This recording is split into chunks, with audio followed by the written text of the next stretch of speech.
GoKaruna-NIDHI Part-12. Drinking of liquor too is the cause of meat eating. Hence follows a brief discussion of it. The tipsy asks, well, flesh eating may be given up, but there is no harm in the use of liquor. The sobers reply, drinking is exactly as bad as flesh eating. A man under the influence of liquor loses his wits, neglects his duty, and commits just what he is forbidden to do. He perverts the sense of justice and does wrong for right, indulging in contraries. And since liquor is produced out of fermented substances, it is bound to turn one into a flesh eater. Therefore, the intake of wine produces perversions in one's soul. Besides, a drunkard loses virtues like knowledge, etc., indulges in vices, deprives himself of the fruits of righteousness, prosperity, happiness, and salvation, and starts indulging in food, sleep, fear, sex, etc., like a brute, and thus wastes his human existence. So, never should one take to the use of the intoxicants.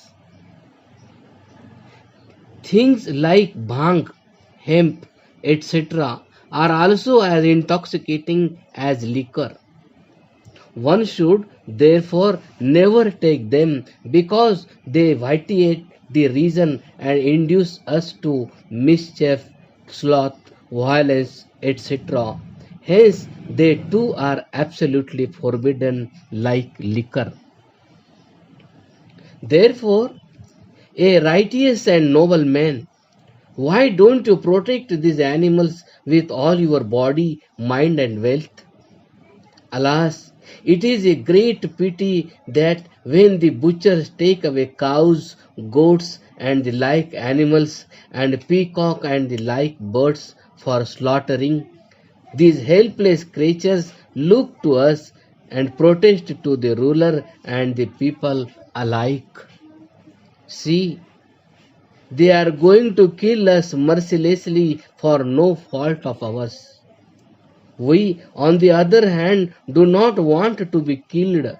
We want to live on for providing milk and other highly precious nutrients both to our killers and protectors alike.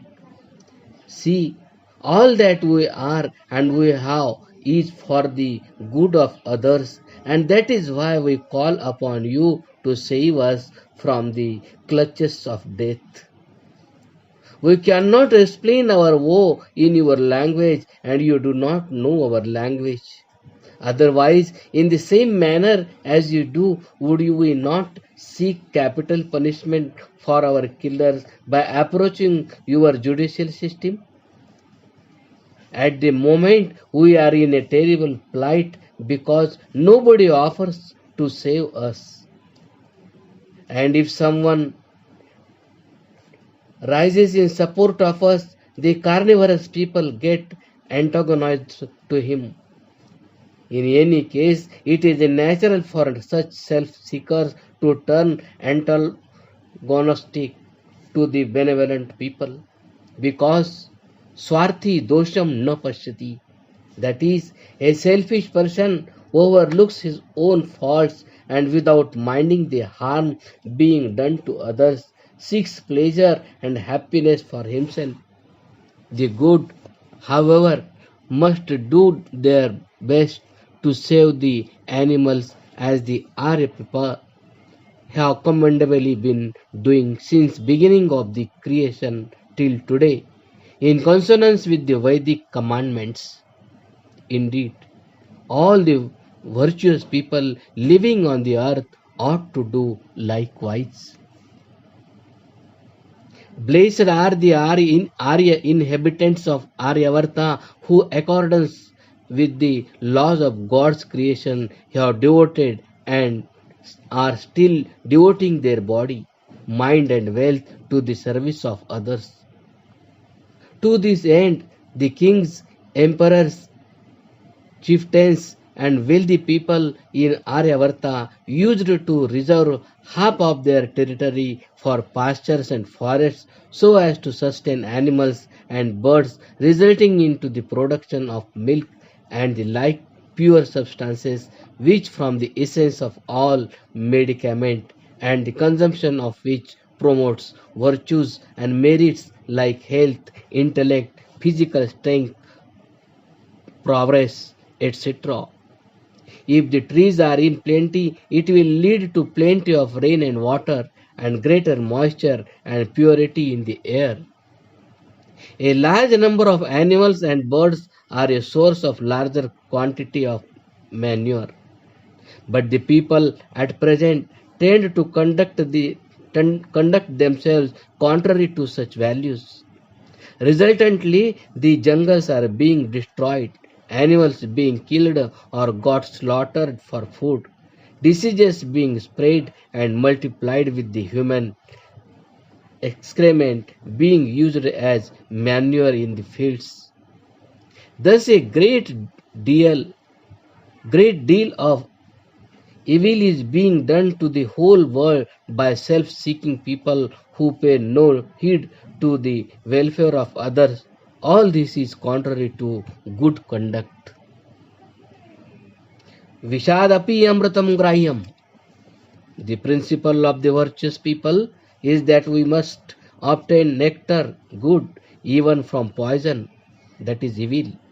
Accordingly, the consumption of the flesh of the cow, which is like poison and causes serious diseases, should be discarded in favor of the nectar like milk, etc. of the cow, which are extremely curative. So, we should all protect the cow and thus take the nectar and avoid the poison.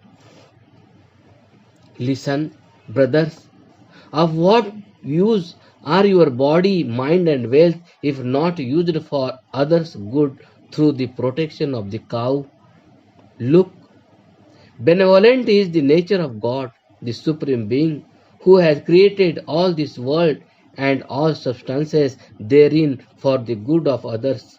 Much on the same lines, you should also dedicate your body, mind, and wealth to benevolent activities. It is amazing that against cruelty of animals, the statute book provides a law that the weak and ailing animals should not be put to any affliction, and accordingly they should be made to carry only as much of load as they can easily bear. Her Excellency Queen Victoria, the Empress, is well known for her proclamation that these mute animals should not be subjected to the pain to which they are being subjected at present. If the intention of this provision is not to give any pain to the animals, then can there be any greater pain than that caused by slaughter? Can there be greater pain in the prison than in being sent to the gallows? Ask any prisoner if he would like to continue to live in the prison or prefer to the hangman's noose, and he will clearly express the preference for life in the prison to death by hanging. Again, if a person comes and settles down to eat, will he feel pleased if food is removed from him and he is forced to go away? A similar treatment is being meted out to the helpless cows and other animals along with their masters, resulting into misery for them if the animals enter the government forest without the tax having been paid, to feed on the grass and leaves which are meant to be food for them only. Nobody bothers if the forest is burnt to ashes, but in no case are the animals allowed to graze in it. We may ask, if a starving king or his official were prevented from eating the rice, bread, etc., served before him, and instead the food were snatched away and he were subjected to humiliation, would he not feel the pain of it, similar to the pain which the animals, birds, and their masters feel when they are deprived of the food meant for them? Listen carefully and realize that others also experience the same kind of pain or pleasure as we do. And please also bear in mind that the glory and splendor of a ruler increases or decreases in proportion to the amount of labor put in by the people and the animals, etc., engaged in farming and like work.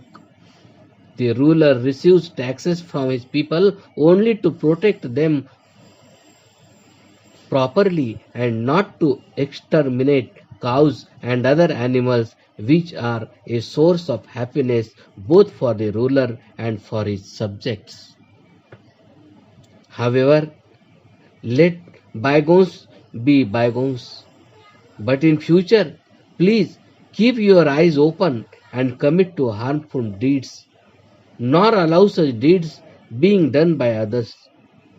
Our duty in this context is to tell you the good deeds from the bad, and it is your duty to give up prejudice and be ever ready to protect and promote the interests of all beings.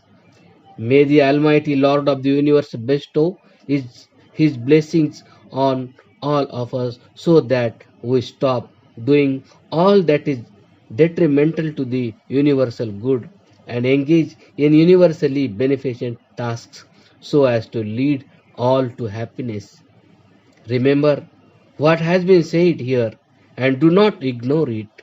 Save the life of these defenseless animals without any further loss of time. O Supreme Ruler of all the rulers, O Lord of the universe, if no one protects these animals, arise to protect them and give us the strength and will to follow thee. Continued.